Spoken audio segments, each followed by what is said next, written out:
여러분 오늘 드디어 우리가 하나님, 예수님, 인간, 성령 다 끝나고 이제 성경에 대해서 배우게 됩니다. 가장 중요하죠? 여러분 성경은 무엇일까요? 자, 성경은 따라할까요? 하나님의 말씀이다. 하나님의 말씀. 자, 성경이 어떻게 하나님의 말씀인지 궁금할 수 있습니다. 먼저 제가 이 1화를 말씀드리려고 해요. 제가 요즘에 설교자의 일주일이라는 책도 읽습니다. 이번 주에 제가 책만 5권을 읽고 있는데 그 중에 설교자의 일주일이라는 책이 있어요. 근데 그 책의 저자가 최근에 셀러를 낸 김영봉 목사님이라는 분이래요.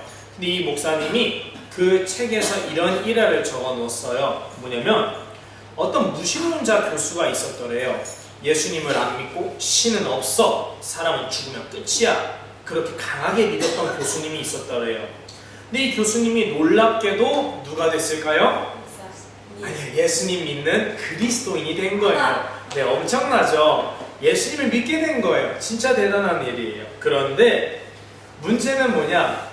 처음에는 주일 예배도 참여하고 교회도 잘 다녔는데 여전히 예수님을 믿는 그리스도인이지만 여전히 믿음을 가진 사람이고 성경도 읽고 기도도 하고 하나님을 온전하게 찬양하는 그런 그리스도인이지만 아쉽게도 주일에 예배를 드리러 교회에 안 간다고 하는 거예요. 그래서 이 교수님이랑 이렇게 한자리에 있을 때 이 김영봉 목사님이 물었더래요. 아니 교수님, 왜 주일 예배에 참여하지 않습니까? 왜 목사님 설교 들으러 또 예배 드리러 교회 안 가세요? 물었더래요. 그런데 이 교수님이 이렇게 말했더랍니다. 제가 들을 만한 목사님의 설교가 있겠습니까? 제가 들을 만한 설교자가 있겠습니까? 어떻게 보면 교만하다라고 말할 수 있지만 그런데 이 목사님은 마음이 참 넓은 분 같아요. 그 교수님을 안 좋게 보기보다는 오죽하면 이렇게 마음이 들었더래요. 왜요? 믿음도 여전히 있고 하나님을 믿는 믿음이 있지만 왜 교회 나가지 않고 왜 예배 드리지 않고 왜 설교를 안 들을까 하니까 스스로 성경 읽는 게 차라리 나으니까. 목사님께서 설교를 할 때 세상의 어떤 드라마 얘기나 자기 집안일 얘기나 다른 성경이랑 상관없는 얘기로 30분을 꽉 채우다가 끝날 쯤에 5분 정도 이제 본문 잠깐만 볼까요? 깔짝깔짝 이렇게 하다가 설교를 마치는 게 너무 싫었던 거죠. 근데 그게 그 교수님의 이야기뿐만 아니라 많은 성도님들이 그런 경험을 많이 하고 있어요. 너무나도 마음이 아픈 일화예요. 그런데 저는 이 일화를 왜 말씀드리냐면요, 어떻게 성경에 하나님의 말씀일 수 있을까 하니까 이 교수님이 그렇게까지 설교자의 설교를 듣기를 거부했더라 할지라도 여전히 믿음이 있는 거잖아요. 여전히 성경을 읽는 거고요. 어떻게 성경을 읽을 수 있을까? 그런 지식인이 그렇게 목사님의 설교를 거부하는 사람이, 아 그러구나, 사람이 어떤 훌륭한 목사님이라 할지라도 결국 사람에게 그 영혼의 감화를 줄 수 있는 살아있는 말씀은 하나님의 말씀밖에 없구나. 성경이 정말 하나님의 말씀이기 때문에 이게 가능한 거구나. 그래서 오늘날 설교자들의 가장 큰 임무 중 하나가 바로 하나님의 말씀을 가감없이 더하거나 빼는 것 없이 그대로 잘 전해주는 거 아닐까 합니다. 그래서 저는 첫 번째, 성경이 하나님의 말씀인 이유에 대해서 이렇게 나눕니다. 따라하겠습니다. 성령님의 감동. 네, 성령님의 감동이 있기 때문에, 그게 아니면 설명할 수 없는 무언가 있습니다. 자, 말씀을 함께 나누려고 합니다. 읽어볼게요. 시작! 예언은 언제든지 사람의 뜻으로 낸 것이 아니요 오직 성령의 감동하심을 받은 사람들이 하나님께 받아 말한 것입니다. 아멘. 예언이라는 것은 미래를 말한다 할 때도 쓰이지만 하나님의 말씀인 성경을 말할 때도 쓰여요. 근데 성경을 누가 썼을까요? 사람이 썼어요. 이사야서 누가 썼어요? 이사야가 썼어요. 창세기는 모세가 썼어요. 마태복음은 마태가 썼어요. 요한계시록은 요한이 썼어요. 사람이 썼어요. 그러면 이건 사람의 책이 아니에요? 사람의 책이죠. 그러나 사람이 만든 것이지만 여기 뭐라 그래요? 성경은 베드로가 자기 편지 베드로후서를 쓰면서 말합니다. 내가 쓴 모든 편지를 합해서 성경은, 예언은 언제든지라도 천년 전이든 오늘날이든 사람이 썼지만 사람의 뜻으로 만들어진 것이 아니라고 해요. 사람의 생각에서 나온 게 아니라고 해요. 그럼 뭐예요? 누구의 감동? 성령님의 감동하심을 받은 사람들이 하나님께 받아서 말한 것이 바로 성경이라고 하는 거예요. 자, 하나님께서 내가 너희를 사랑한다라고 누구 선지자에게 말씀을 해주셨어요? 그럼 선지자가 우리한테 이렇게 말하는 거예요. 하나님께서 여러분을 사랑한다고 지금 말씀하십니다. 자, 그러면 이건 선지자가 생각해낸 말일까요? 아니면 하나님이 주시는 하나님의 말씀일까요? 하나님의 말씀이에요. 비록 사람의 입술을 통해서 나오는 말씀이라 할지라도 하나님께서 그 사람을 도구로 쓰셔서 말씀하신 것이라면 그건 하나님의 말씀이에요. 그래서 성경은 스스로를 이 하나님의 말씀은 하나님의 영의 감동으로 받아 적은 거기 때문에 하나님의 말씀이다 라고 말해요. 그래서 성경이 하나님의 말씀인 이유 첫 번째, 성령님의 감동이 있기 때문에. 두 번째는 무엇일까? 따라하겠습니다. 완전한 통일성. 완전한 통일성. 성경이 짜고 친 고스톱이라고 한다면 서로 거짓말이 들통나게 돼 있어요. 그런데 성경은 서로 안 맞는 것이 없어요. 아니 어떡해요? 창세기는 지금부터 약 4,000년 전에 모세가 쓴 거겠고, 요한계시록은 지금부터 약 2,000년 전에 요한이 쓴 거겠고, 그럼 몇 천 년의 간극이 있죠? 약 1500에서 2000년 사이의 간극이 있죠. 아니 2000년 전의 저자랑 4000년 전의 저자랑 서로 만난 적이 있을까요? 없을까요? 없죠. 제가 옛날 고려시대, 조선시대 때 사람들이랑 대화한 적이 있을까요? 없을까요? 당연히 없죠. 만날 수가 없어요.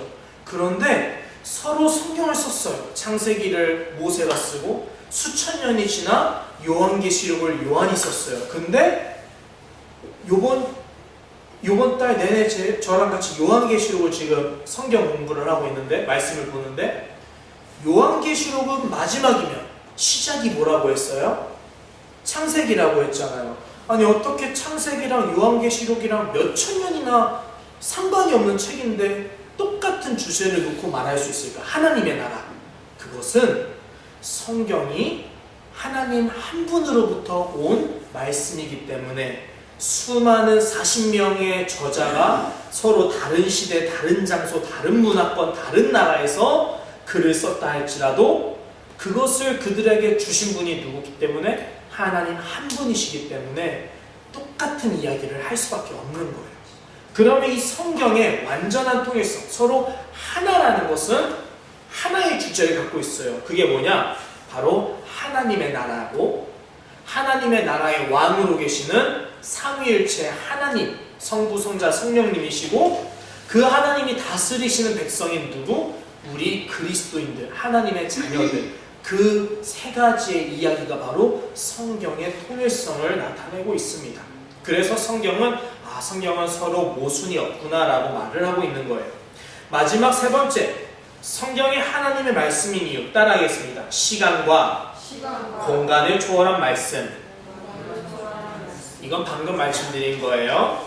시간과 공간을 초월해요. 몇천 년이 지난 저자들, 서로 공간도 나라도 있는 곳도 다른 저자들이 각자 쓴 성경이고 서로 일부러 합친 적도 없지만 신기하게도 서로 한 가지의 주제를 놓고 서로 똑같은 얘기를 하고 있다. 성경은 정말 시공간을 초월한다. 그런데 문제는 뭐냐? 그 성경이 누구에게 쓰여졌을까요? 옛날에는 이스라엘 백성들을 대상으로 쓰였겠고, 요한계시록 시대 때는 초대 교회를 비롯한 중세 그리스인들을 대상으로도 많이 쓰였겠고 그랬을 거예요. 그러면 그게 우리랑 지금 무슨 상관일까요? 우리는 스마트폰도 있고 노트북도 있고 걔네들처럼 말을 타는 게 아니라 자동차랑 비행기를 타는 시대인데 도대체 2000년, 4000년 전에 성경책이 오늘날 나랑 무슨 상관일까? 성경은 대상이 누구냐? 시간과 공간을 초월한 모든 사람에게 주시는 하나님의 말씀이기 때문에 성경은 하나님의 말씀이 맞구나. 성경은 옛날 사람들을 위한 고대 문서가 아니라 온 시대의 모든 사람을 위한 영원한 하나님의 말씀입니다. 그래서 하나님의 말씀은 영원하다라고 성경은 말씀을 합니다. 자, 다음에 배울 것은요, 성경의 목적. 성경은 무엇을 위해서 그러면 쓰여졌을까요? 네. 여러분, 성경은 이렇게 쓰여졌는데 성경은 왜 쓰여졌을까요? 왜를 한번 물어볼게요. 자, 여러분께 여쭤보겠습니다. 성경은 왜 쓰여졌을까요? 무엇을 위해 성경을 쓰셨을까요? 1번, 역사 지식을 알려주기 위해서. 그것만으로는 불충분할 것 같아요. 그죠? 그런데 성경은 이렇게 말해요. 자, 요한복음 20장이에요. 함께 읽어보겠습니다. 시작! 예수께서 제자들 앞에서 이 책에 기록되지 아니한 다른 표적도 많이 행하셨으나 오직 이것을 기록함은 너희로 예수께서 하나님의 아들 그리스도이심을 믿게 하려 하며 또 너희로 믿고 그 이름을 힘입어 생명을 얻게 하려 함이니라. 아멘. 무엇을 얻게 하려 함이래요? 이것을 쓴 것은 예수님을 믿고 힘입어 생명을 얻게 하려 함이니라. 그 생명이 뭐죠? 요한복음에서 말하는 생명은 영원한 생명, 영생이죠. 영생이 예수님께 있다는 거예요. 그럼 영생은 결국 무엇일까요? 멸망당할 세상의 백성에서 벗어나서 영원히 살게 될 하나님 나라의 백성이 되는 것. 그럼 성경의 목적은 따라하겠습니다. 천국 소망. 네, 성경이 말하는 목적 중 하나가 천국의 소망을 두게 하려 함이에요. 이 세상이 다가 아니라는 걸 말을 하는 거예요. 그래서 그리스도인들은 성경을 읽을 때 깨닫는 거죠. 내가 80년, 100년만 살 줄 알았는데 그게 아니었구나. 분명 심판이 있고 마지막 날이 있고 예수님이 다시 오실 것이고 이 세상을 하나님이 말씀으로 창조하셨고 창조하신 이가 이 세상을 완성하실 것이 있구나. 세상은 우연이 아니구나. 세상은 시작하신 하나님이 계시기 때문에 하나님은 반드시 끝도 만드실 것이구나. 몰랐던 우리에게 깨우침을 주는 거예요. 그래서 사람들이 이 멸망당할 세상에서 벗어나야겠다. 나는 영원한 생명을 찾아 떠나야겠다. 십자가의 길을 걸어가야겠다. 하나님 나라의 본향을 사모하는 마음을 갖게 하는 것, 천국의 소망을 갖게 하는 것, 그게 바로 성경의 목적이라는 거예요. 또 다른 목적이 있어요. 천국 소망 말고도 뭐가 있느냐? 오늘 본문이죠. 함께 읽어보겠습니다. 앞에 시작! 모든 성경은 하나님의 감동으로 된 것으로 교훈과 책망과 바르게 함과 의로 교육하기에 유익하니 이는 하나님의 사람으로 온전케 하며 모든 선한 일을 행하기에 온전케 하려 함이니라. 아멘. 무엇을 하게 하려고 하는 거예요? 하나님의 사람으로 온전케 함. 온전케. 또 모든 선한 일을 행하기에 온전케 하려 함이니라. 성경의 첫 번째 목적은 천국 소망이라면 두 번째 목적은 따르겠습니다. 온전한 모습.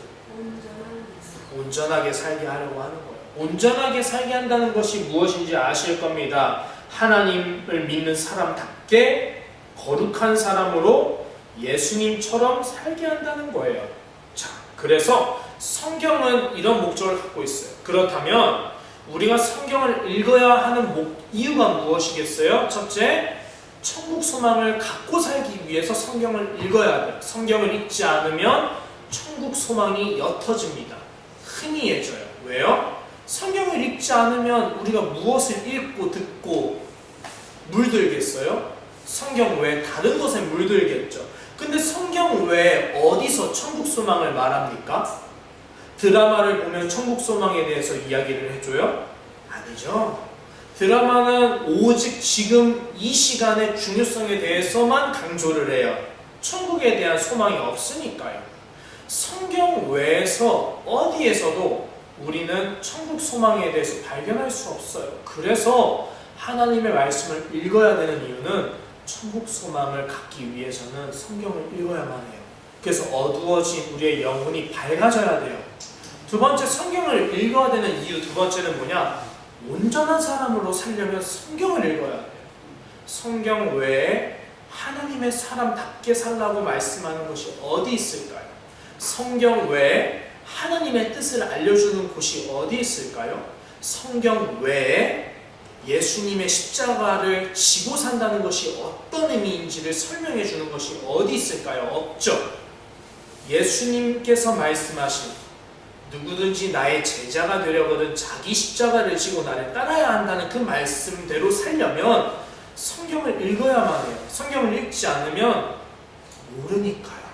모르면 할 수 없으니까요. 할 수 없게 되면은 소망이 없으니까요. 성경은 이렇게 두 가지 목적을 놓고 읽어야 합니다. 오늘 마지막을 함께 보려고 해요. 그럼 성경은 무엇으로 구성되어 있는가? 여러분 구구단을 외자해 보셨을 겁니다. 3, 9, 27이죠. 이것만 기억하시면 돼요. 3, 9, 27. 3 곱하기 9는 27. 그럼 3, 9는 구약성경 39권을 말해요. 27은 신약성경 27권을 말해요. 구약성경이 39권, 신약성경은 27권, 합치면 총 66권이 됩니다. 성경의 총 수는 몇 권이라고요? 66권. 근데 이게 나눠져요, 두 개로. 구약과 신약. 구약은 옛 국자 써서 옛날의 약속. 신약은 새로운 신자 써서 새로운 약속. 그럼 옛 약속인 구약 성경은 39권이 있어요. 창세기부터 말라기까지. 다시 창세기부터 어디까지? 말라기까지. 말라기 할 때 말하면 끝, 말 이렇게 되니까 외우기 쉽죠? 신약은 뭐로부터? 마태복음으로부터 우리가 요즘 하는 요한계시록까지. 성경의 그럼 가장 처음인 창세기부터 가장 마지막인 요한계시록까지가 시작과 끝이요. 그리고 성경의 66권을 말을 하는 거예요. 그래서 이제 제가 마치려고 하는데 이 성경 목록가, 신구약 성경 목록가를 좀 익혀보려고 합니다. 그래서 여러분이 말씀 성경을 찾을 때 쉽게 찾으려면은 이제 좀 익숙해지시면 좋아요. 그래서 다음 주에도 한 번 더 부를 거예요. 자, 지금 함께 불러보도록 하겠습니다.